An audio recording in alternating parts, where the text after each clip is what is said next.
I didn't grow up in a musical household. In fact, ending up in the music business as a career is the last thing I ever would have dreamed would happen to me, but it did.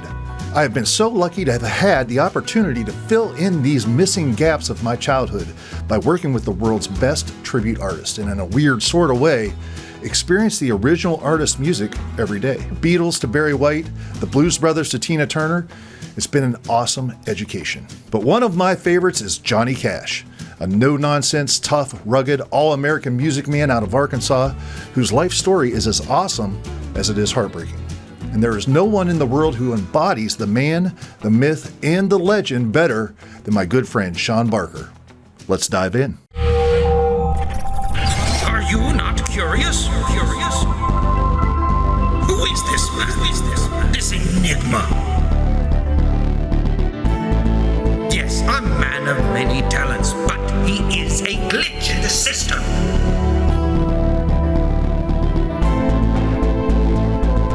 He spends his nights scouring texts for traces of lost knowledge.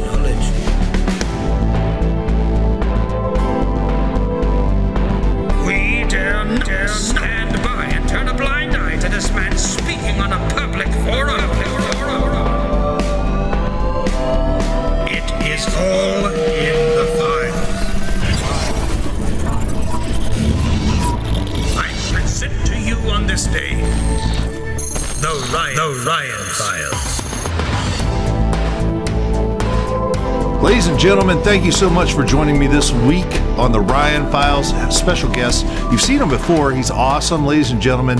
The one and only guy that is the star of the Man in Black show, my good buddy, Shawn Barker. Good to be back, man. Good to see you, bud. Yeah, always good to be on the Ryan Files. So, we're going to get into a number of things here.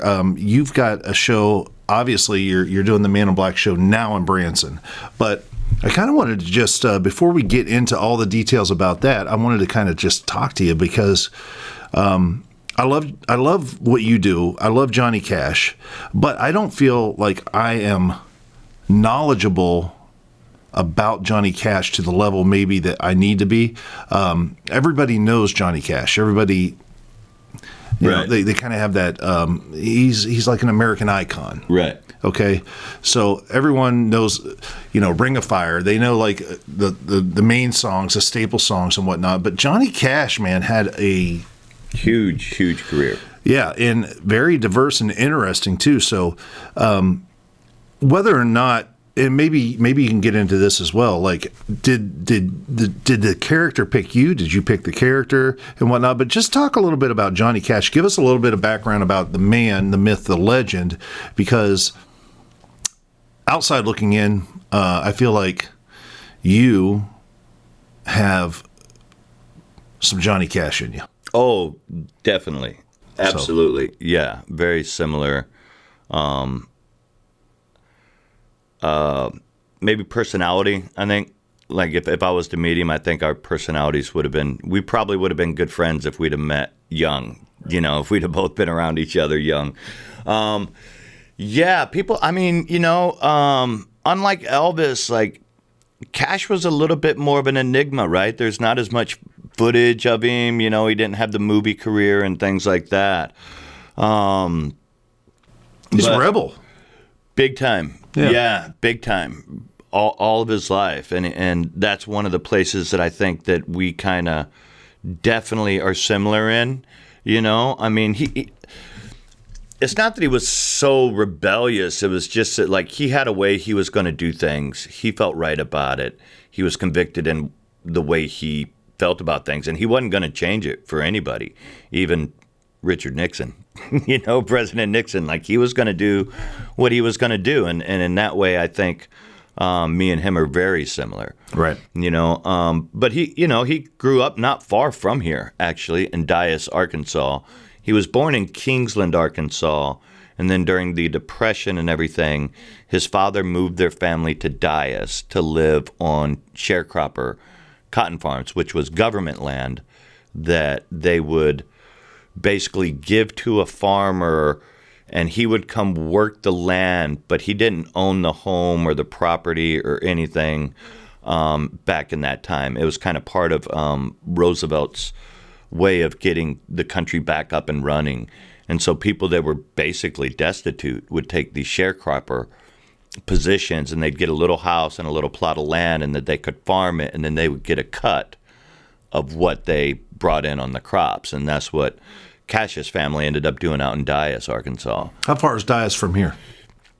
Maybe 3 or 4 hours. It's not a real far drive at all. Yeah, it's pretty close. And then his home, they've actually restored there now. Okay. They have a festival there, and you can go visit the house that he was raised up in there in Arkansas. And then my family, not me per se, but like my grandfather and then my dad, and they were all born and raised pretty much in that same area. And my dad actually, as a child, had worked on a cotton farm before and pulled the big, long bags you see. They're like these huge, long bags, and picked the cotton. Yeah. And so we kind of have that in common. My grandfather ended up moving, like a lot of people did later, to St. Louis because industry and everything, and took a factory job up there and some different jobs. And so I was raised just outside of St. Louis in a little town on the east side in Illinois, and that's where I was raised. But my dad and his family, they all shared a lot of the same background as Johnny Cash, and so that's kind of cool. And I think that's kind of where I always got to be a fan of it, was because my dad's dad was a fan. He loved the Johnny Cash show and had Johnny Cash records and stuff like that, and that's where I probably was first introduced to it, was then. It's funny, like, because I see, and again, I'm coming at this from maybe not the most educated perspective, but like I see like this rebel guy, Johnny Cash, but then I see like the Johnny Cash show, and he was like laid back, fun loving, easygoing. So there's like this dichotomy, and you see his music, his I see songs like One Piece at a Time, or I've Been Everywhere, or whatever, where those are fun songs, but like later on in his career, in something that just like gets me every time I see the video, Hurt. And you watch that video, and if you haven't seen it, man, you need to go and check it out. Go look, Johnny Cash, Hurt. Last video song that he released, before he died in 2003. It was the last of the American recordings before he died. Yeah, and so he's just such a interesting character. I mean, it's something I can't even really put my thumb on it, because, like I said, you see this fun-loving side, but you see this really serious and almost rebellious side, and somehow or another, they came together. But I think that's kind of a Southern thing too, maybe. Because you do have that kind of rebellious spirit and that wild attitude, but a lot of Southern people, like my dad and my grandfather, they had a very fun sense of humor too, very sarcastic. Like the Southern sense of humor is very sarcastic too, right? And Johnny definitely embodied that. So I think the two kind of go hand in hand when you're from the South, know. And he was definitely a rebel and led a very interesting life, man. I mean, everybody that saw the movie, they know the story about his brother and stuff like that. That was really tragic, what happened. And that, that time, the Depression time, that was pretty much, par for the course, man. Like the older siblings and stuff, a lot of times they had to work to help support the family. And like you had these, like literally, I think he was like 12 or 13 years old when he was working in that sawmill and got killed. Like that, we can't even fathom, today, what those kind of things would be like. Because like I had a job at 13 because I wanted to have a job at 13, but not to support my family, obviously. Right. Like that's insane. And a lot of our great, really great, iconic stars in music came from that era. Really. Like Elvis, Carl Perkins, Johnny Cash, Merle Haggard. All these people came, George Jones, people that came from that kind of Depression era time frame. And came out of nothing.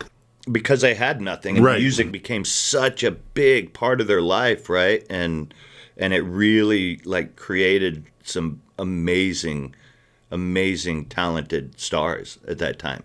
You know, like they say, man, out of hard times comes great men. Great men cause, you know, easy times, and easy times cause, and that they're a testament to that for sure. Yeah, definitely for sure. Do you think we'll ever experience that kind of thing again? Because even if you listen, at the end of the day, even if you're poor and you have next to nothing, I mean, and I don't mean this in any way negative, but like I'll see homeless people and they'll have a cell phone, you know, and you know, access to the internet, and so it's different. You have a world of information, if nothing else. There, you know, it's just different. Yeah, it's different. It's totally different. And these dudes and ladies were not, you know, they had nothing, like literally nothing. That we a level that we don't really, or if we'll ever, you know, I mean, I hope not.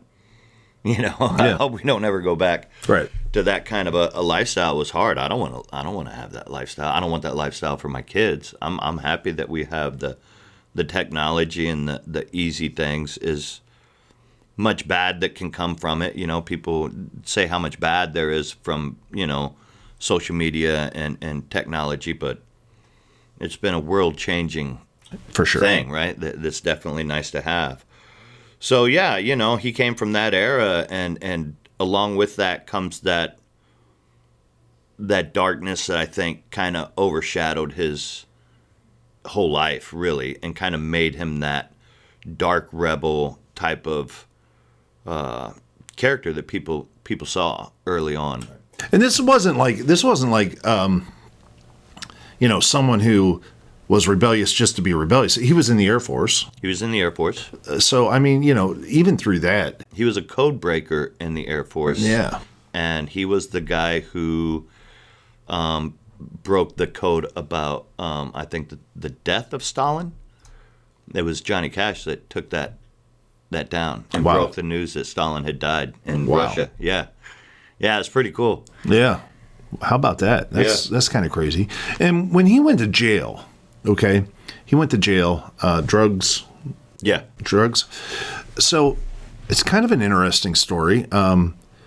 Rather than like kind of fight that whole thing, he kind of embraced the.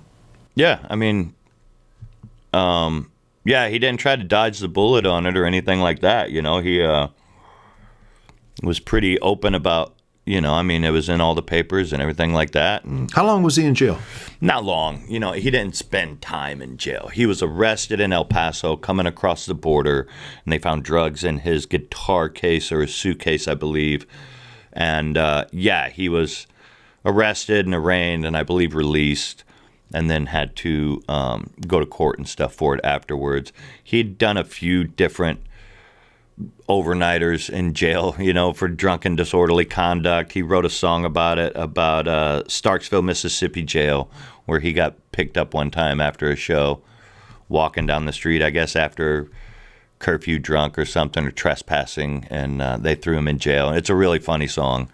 That's so funny. Yeah. Like nobody ever goes across the border with drugs in their suitcase or their guitar case. See, that's like how the legend was born, right? Yeah. And he people believe that he spent like prison time. He did not. Right. That's a myth, and people think that there's a scar that he got shot. That's a myth. That's not true. He had like a cyst or something, or a birthmark that was being taken off, and it was kind of a botched surgery, and it left that big hole in the side of his face there. But people, you know, you got all the urban legends. When you're that famous, right? Like all the legends come up about it. Yeah. But he never did any real serious time. Right. When he did San Quentin, Merle Haggard was there doing serious time. Really? Yes. And Johnny kind of helped break Merle, and was one of the guys that really talked to him about to embrace it, you know, and not try to hide from it when he became famous, and just be like, you know, hey, this is me and this is who I am. But yeah, Merle Haggard for armed robbery was in San Quentin Penitentiary when Johnny Cash was there. How ironic is that for you? So was Charles Manson. Lord Almighty. Yeah. That's crazy. I mean, when Johnny went into those prisons, man, San Quentin, like, he was there unchecked in a room with, like, the worst of the worst, man. Like, it takes guts, right? Like, that takes a little bit of cojones, man, to walk in there and be like, I'm going to go do a show at literally the most dangerous prison on the planet. And they were cool with it. Like, there was no issue. Yeah, no, they loved him, man. They thought, I mean, the recordings are, between that and the Folsom Prison, they're probably the two best live album recordings out there, man, because they just ate it up. And he related, you know. Yeah. It's everyday blue-collar people, and I think that's why Cash got so popular, is it is very relatable music. Yeah. You know, and it just talks about everyday things in plain English. There's no, like, metaphoric type of writing. It was just upfront, very simple. Yeah. And everybody can relate to it. How do you relate to Johnny Cash? You know, we got so many similarities. You know, like I was saying, in our life, we both, you know, come from that Southern type of upbringing that I had from my grandparents and my dad, and very religious upbringing. Also, I was brought up in old school Pentecostal churches, you know, the same way. And, like, my first intro into music would have been hymn books and piano and organ player, you know, like old school church, like people dancing around and running up and down the aisles, and, you know, so that was kind of my first thing in music. And both of us were service. Both of us did time in Germany. He did his time there. I did my time there. Yeah. Self-taught. I wasn't really ever. I was in high school band. I think we spoke about that on one of the other podcasts that I was in. But other than that, everything with music, I'm kind of self-taught, and it was just kind of something that I was drawn to. That, like, all the other jobs I did, and I've done a lot, were okay, but nothing real, like, nothing clicked. Yeah. Until I started doing that. And then we had our, you know, I followed the same, not because of Cash, because I really wasn't even a Cash fan at the time, but, like, the same lifestyle as him, like the same trouble, the same problems, the same issues, man. And I don't know why. There's just like that bad voice on your shoulder, right, growing up, that just, you get a kick out of trouble, right? And, like, the worse you can be, the funnier it is, right? Like, I could never run from the police because I'd be laughing too hard to run. Right. Because I found the whole situation funny, whatever it was. And so I've always had that little devil in me a little bit, you know, and still do, but I'm much, much more mild now than I was growing up. But yeah, our lifestyles, you know, they parallel a lot in that way. And then both of us found our redemption later on in life through Christianity and the Bible. And yeah, so in that way, like, we relate. I can relate to Cash and his life and his struggles and his redemption and his Christianity, like looking in a mirror. That's awesome. You know, it's very similar, and I get it. That's awesome. So, you know, for the people that don't know, Shawn started out, we met, well, we won't even get, we went through this story before. You got to go back and watch episode 2 or something. Yeah, 3, I think it was. Yeah. But Shawn used to perform as Elvis Presley. Yes. And apparently I was just a total jerk one time. Yes. And I'll claim it. It's fine. But the bottom line is, you used to perform as Elvis. I did, yeah. So, and you were having success as Elvis. Yeah. But this Johnny Cash thing came along. So, as someone who's, listen, I've tried to perform as myself, and I've performed as Elvis, but that's about it. So, like, what is the difference? Or is there a difference? I don't even know. Like, hugely. Yeah, of course. So, I mean, is it about the character? Is it about embracing that mindset, or is it about what is it that's different? And just explain it for someone who doesn't get it, like me. Yeah, it's two totally different styles, and one, when I was doing Elvis, like that, he's a vocalist, right? Like that's a stretch for me, Right. It was even at that time when I was young, like some of Elvis's singing is off the charts, man. That's still a stretch for me, yeah, so it's a stretch, I get right? it. Yeah. And Cash's is more of a much almost spoken word over music. It's not quite as much like high range singing and things like that. And the two characters are so different. Their personalities were completely different. They were similar in some ways because they both have that kind of Southern charm to them. Right. There's a charm to Southern people, right? And Elvis had it, and Johnny Cash had it, and Jerry Lee, and the country singers you see now. Like that, there's just a certain swagger to people from the South that's kind of like they both had that.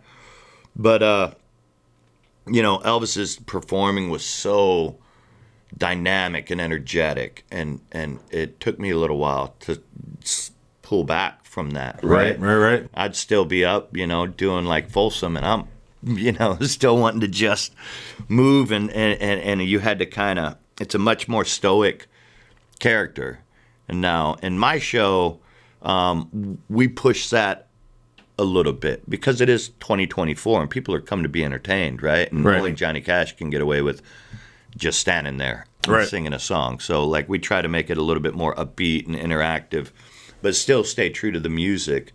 And boy, it's a lot cheaper. The black suits are way cheaper than the Elvis jumpsuits. So jealous. Yeah, right? Oh. Yeah. I mean, I could buy my whole suit is probably what I spent on a belt when I was doing Elvis. Yeah, it's way more financially sane because those jumpsuits are crazy expensive.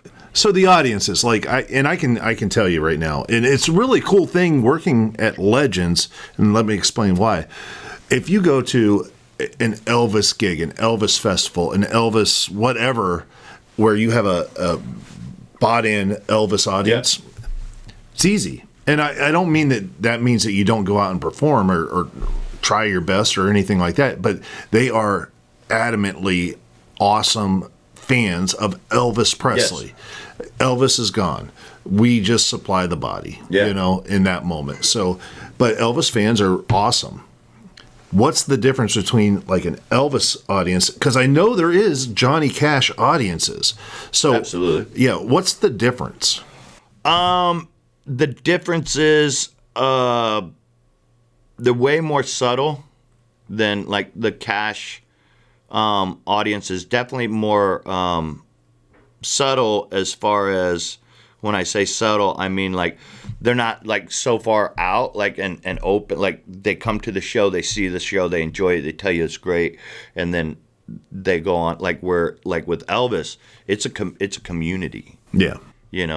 Like this guy is a huge Johnny Cash fan, has every album. The guy sitting next to him is a Johnny Cash fan and has every album. They don't know each other, but at the Elvis events, like this is it's a thing. Like Elvis is a thing. Yeah. Like it's a phenomenon within itself now. Even like his fans have become a phenomenon within themselves. Yeah, for sure. They all know each other, and and I know from being it. Like it's the same. It's almost like the Grateful Dead. Yeah, it's a group of people that go around from festival to festival, and like they know the Elvis tribute guys. They know their families. They know their wives and kids. And with Cash, I don't really get that. I get huge fans. People love it, and they come up and they do their pictures, or they'll buy my merch. They'll talk about Cash or the show, and then they just kind of disappear out into the rest of the crowd, right? Where with Elvis, man, it's a movement. Elvis is and it's been a movement for 40 years now. My favorite thing with at Legends in concert, and Legends is awesome because you have to perform your character, understanding that not everyone that shows up is going to be a fan of every character, including Elvis or Johnny Cash and whatnot. But it's so awesome when you're on stage, like I'm on stage, okay, and you're in the show, and you've been in the past, like, and I'll look out and I'll see someone with just like a huge Johnny Cash shirt with him just like flipping the bird, you know. I'm like, that's a Johnny Cash fan. Yeah, for sure. Then they always come. It's like they're always decked out, man. They got the stuff. Yeah. They got the swag on, and it's like it's. I bet you I bet you out of 10 people I could pick out a Johnny Cash fan just by talking to each of them for 10 seconds.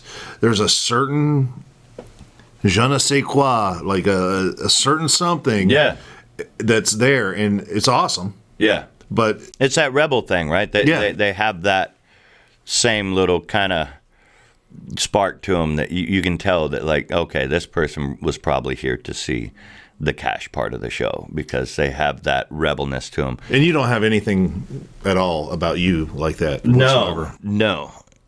People wouldn't think that about me at all just by looking at me. You know, I mean, look at me. Do I look like I would be a rebel? Right. You just, yeah, you can, and that is fun about working at Legends when you do that, is you do get to see, like, you can pick, like, okay, they're definitely here to see Michael Jackson.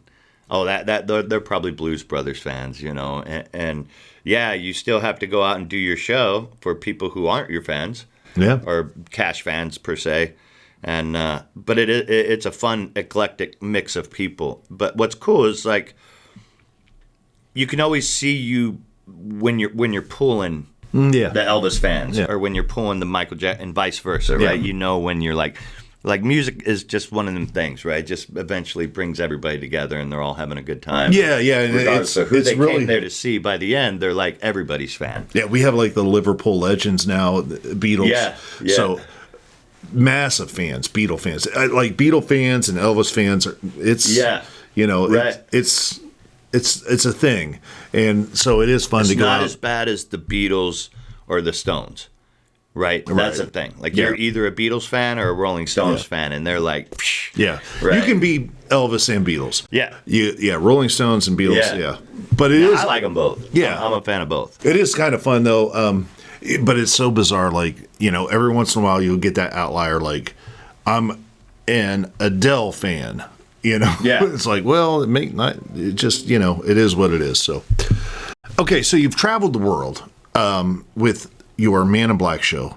You've been in Paris. You've been everywhere.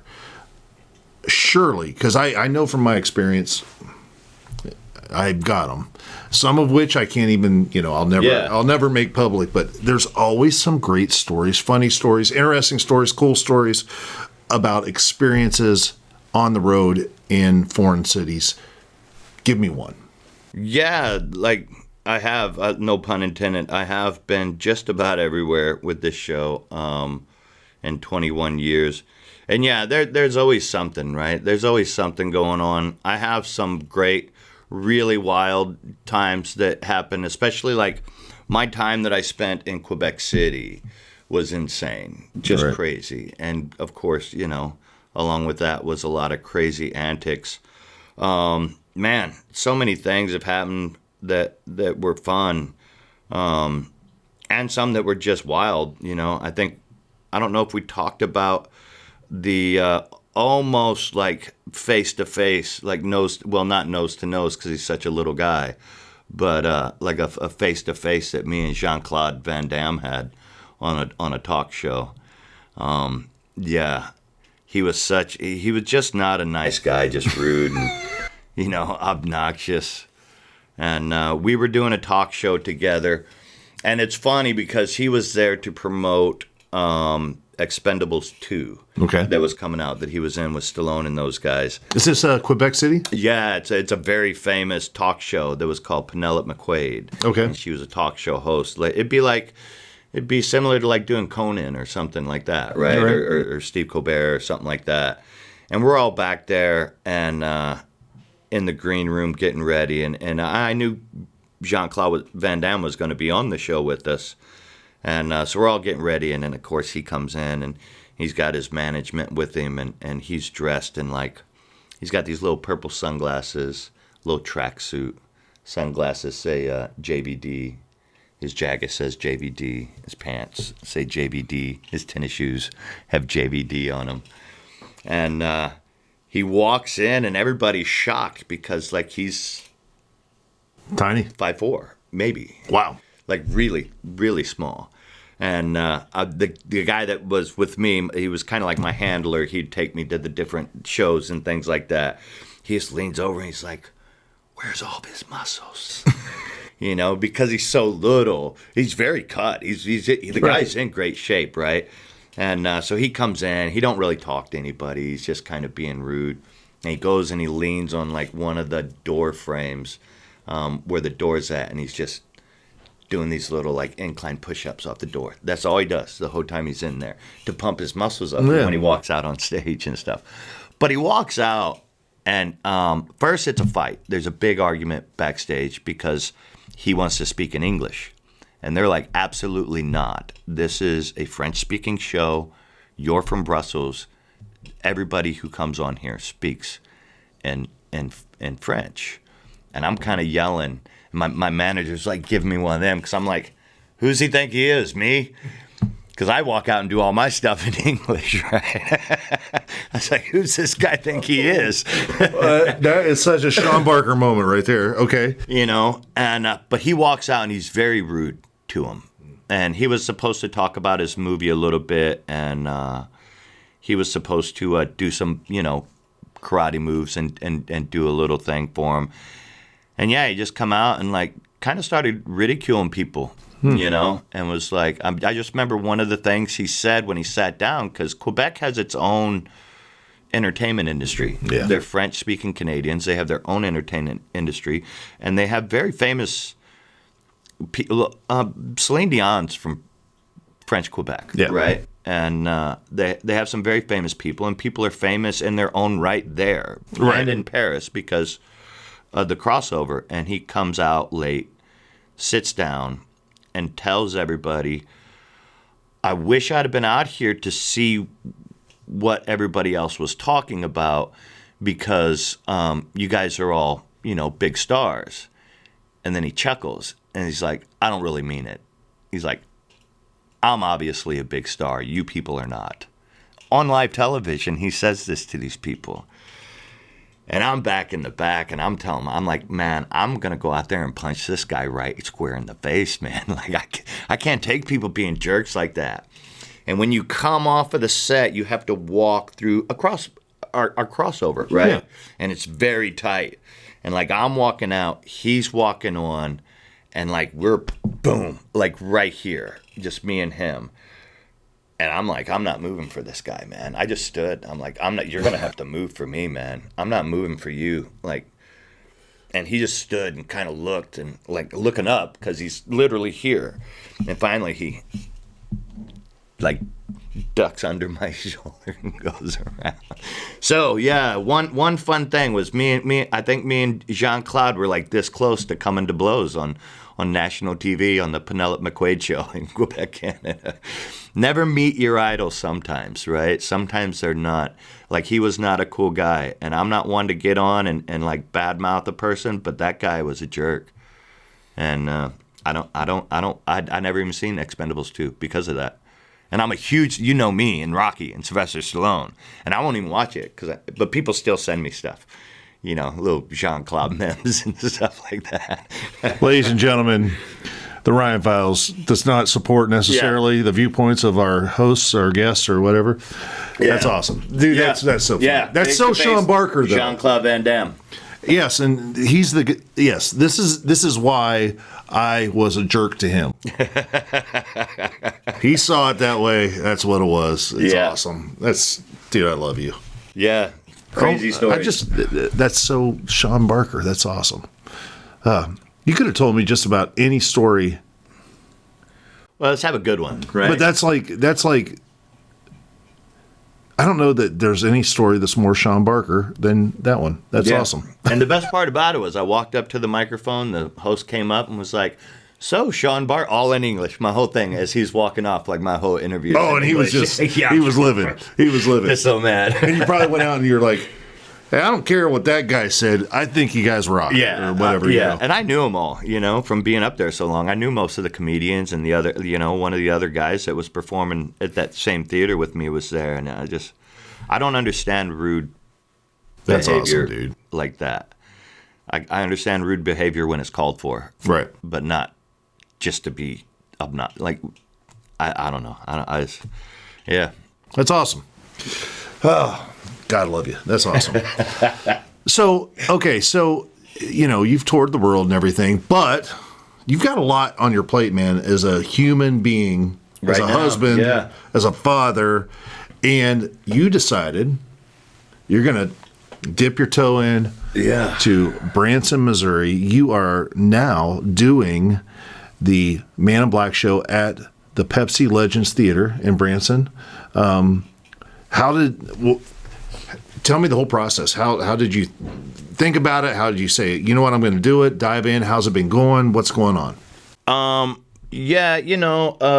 Once I got moved out here in 2020, obviously, having a show at the theater was kind of a goal. Once my wife was here before me, and she did 50s at the Hop and Lost in the 50s and Mag 7, and so she kind of always wanted to get back out here, even though we were living out in Vegas and stuff like that.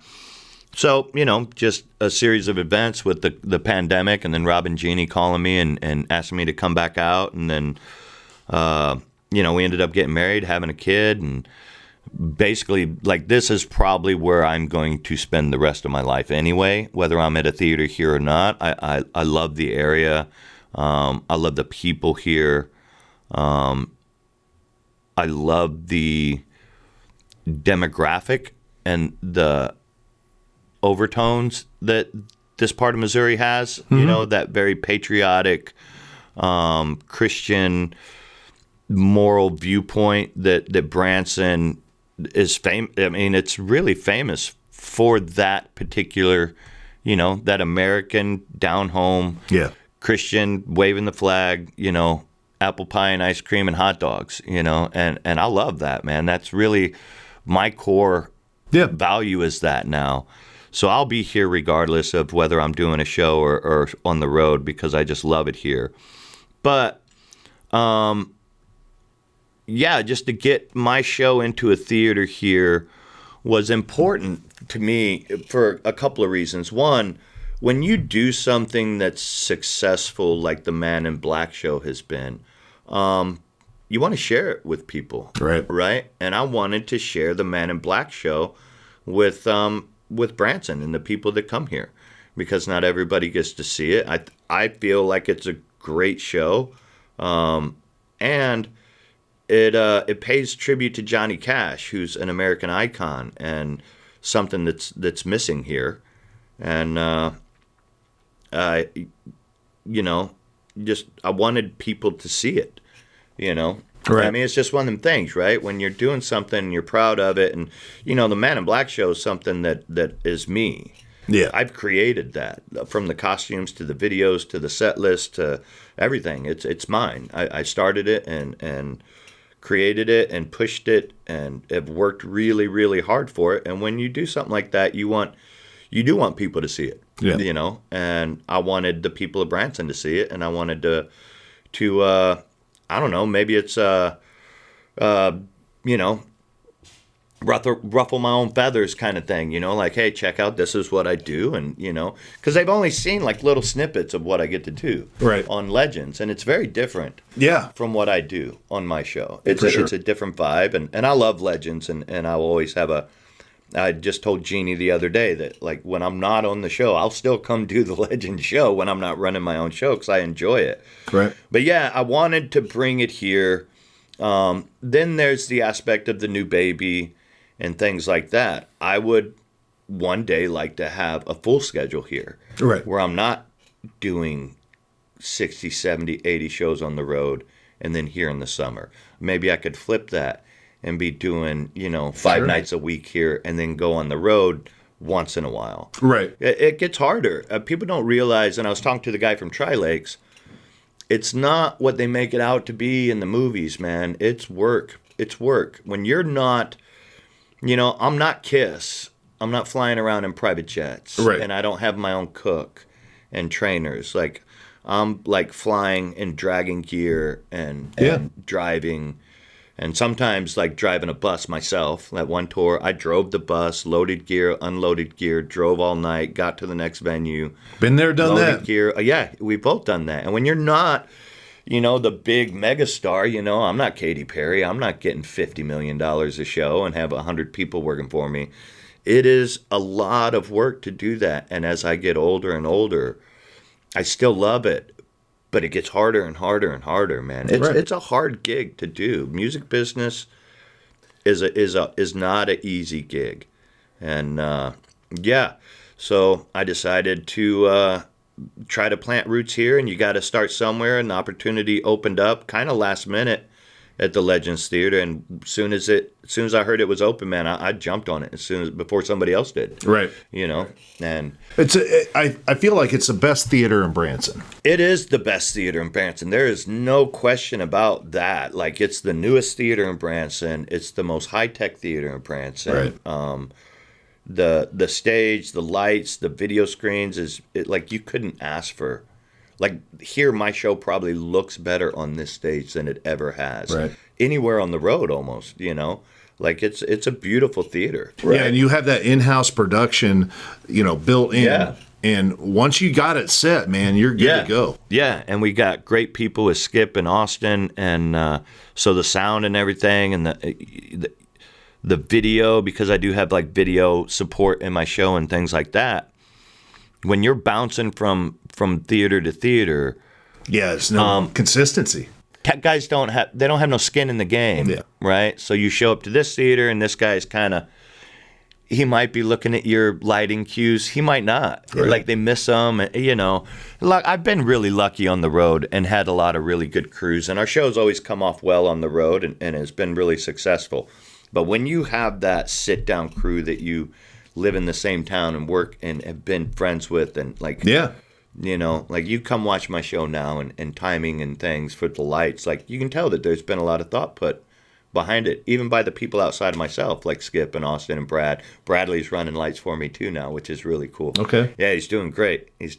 So yeah, I feel this is the best theater in Branson as far as like for sure aesthetics, and then the equipment that we have, and it's beautiful. The sound's great. So yeah, I really feel blessed that it opened up for me to be there. And I have such a long relationship with Rob and Jeannie and Fred, who owns on stage, that I wouldn't have felt right. And I had talked to some other theaters, but it just wouldn't have felt right. Like, I feel like my show complements the Legend show, and vice versa. And this is where it should have been. I think it's kind of cool that you've been with Legends in concert for so many years, and to be able to go and do your own thing but still maintain that relationship. On both your side and Legends side, I respect that. I think that's awesome. Yeah, and they're great people. I mean, obviously over the course of 20 years and different things, we've had our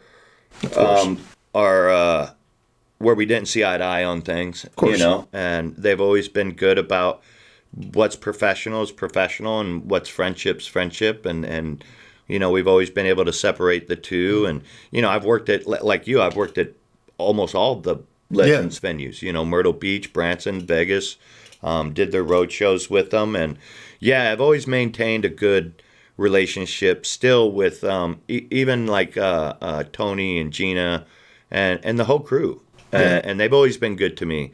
So when I wanted to do a show, the first time I tried to do a show here, I reached out to Fred and was like, if I'm going to do a show in Branson, I want to do it with you guys. Like, I had some opportunities to go to some other theaters, and it didn't work out, or the schedule wasn't right for me, and I just wanted to do it here. I just wanted to do it at home. Like, Legends is home for me, and it's comfortable for me. Right. And it has made because opening a show in Branson it's not easy. It's more than I thought. Yeah. Right? Like, it's not like going on the road and you can just like slap your name up on the marquee and you're going to walk into 1,000 people, right? Right. It's a different... It's a working process, Yep. and it's a very close-knit town, and I'm not from here. I don't have a name here. You know, Dean Z, took off and did his own show, and it's successful, but he'd been here for years, and built a name here. I walked in here fresh off the Vegas Strip, man, just said, here I am. You know, I'm going to do my own show. But what's really cool about it is that I think that you've done it the right way. You have a limited schedule in 2024, and then you're looking to, re-sign and come back with an expanded schedule next year. I think it's smart, man. And I guarantee, and this is for you folks as well, if you do come to Branson, check the show out, because it is, on a production side, and the theater and everything else, it's going to be great. But you also have this joker, being the front and center guy. So probably a good chance it's going to be good. We try to make it as fun and as good as possible. And like I said, I've done so many different things. This was the one thing that really I loved, man. And 21 years still today, I love every second of it when I walk out on stage. That's important. And everything else I've done, you get tired of it after a while. It's important. Yeah, you have to, man. And, man, I've done a lot of things. And I have an original song called Wild Winds about growing up and not being able to really figure out what was going on and what I wanted to do and what I wanted to be, and then eventually becoming a musician and getting out on the road. And that was pretty much, once that happened for me, man, that was it.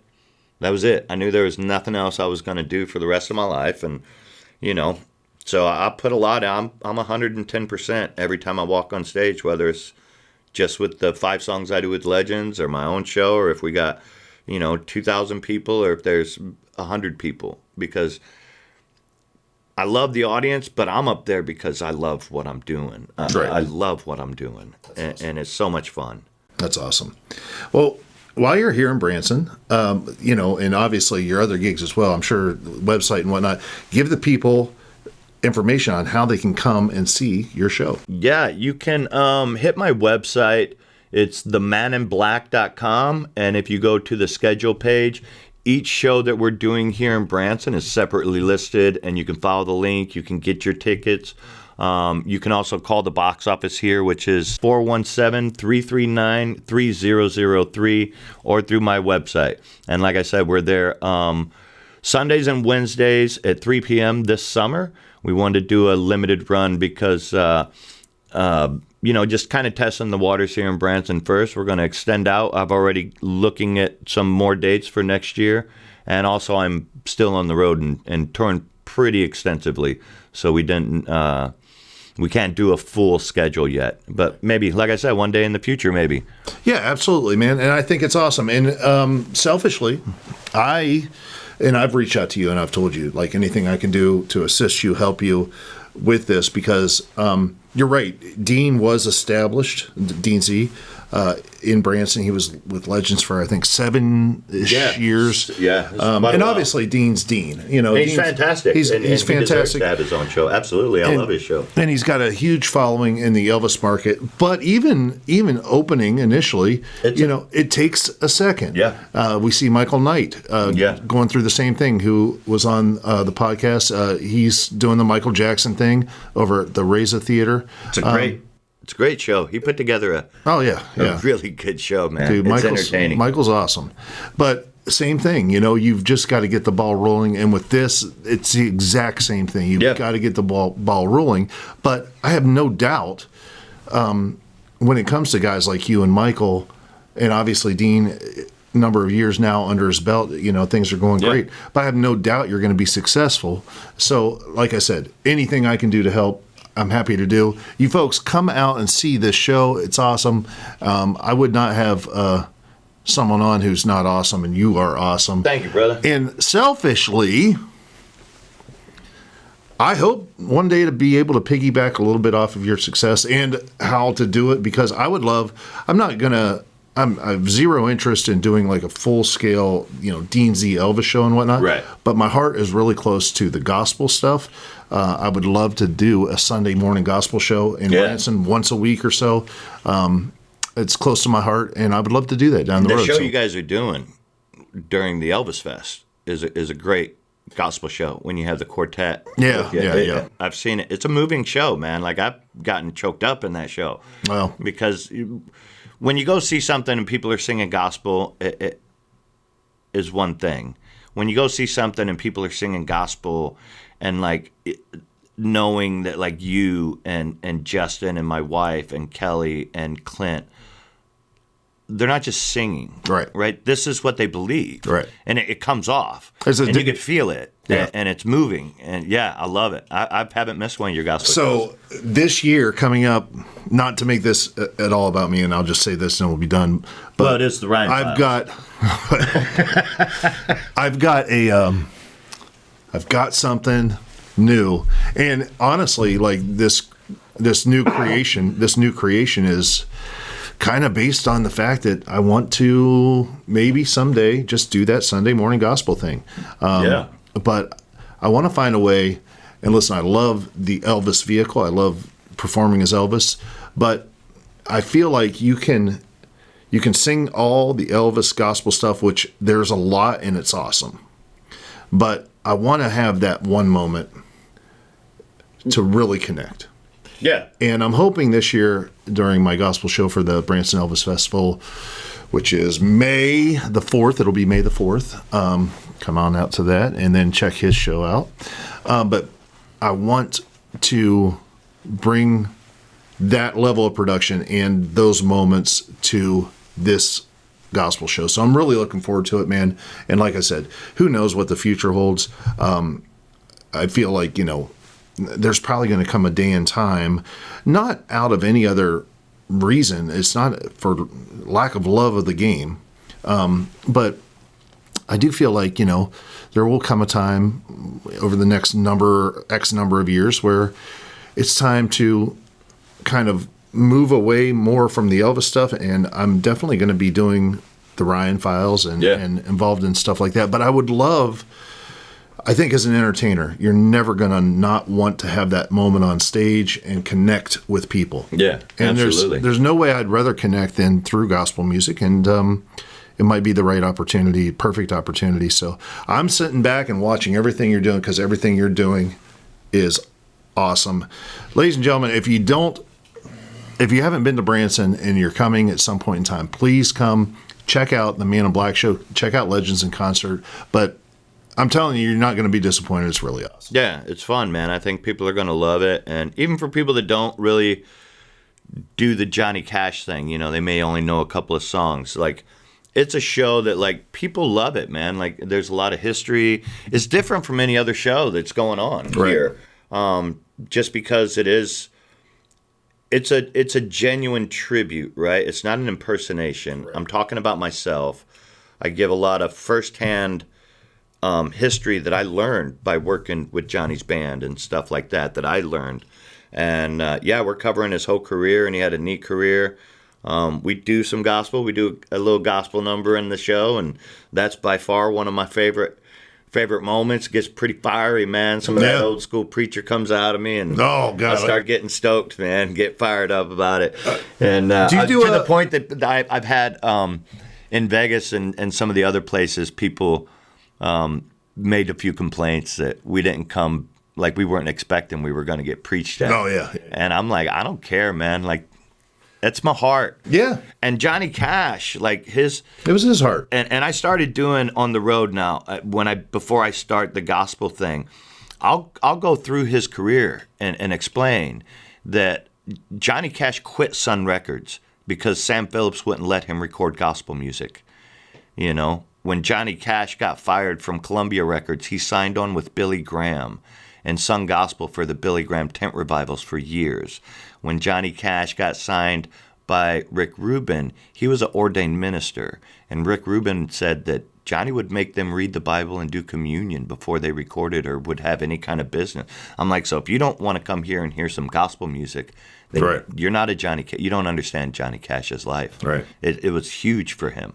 Huge. And it's huge for me, so I'm not going to change it. Do you do Ragged Old Flag? We do. We do Ragged Old Flag. Man! The big patriotic song. And as a vet, man, it's still, to this day, I was doing it in our show. Yeah. And it still chokes me up, man. Dude, now I have Dean Church playing violin behind me. He's playing it on the violin.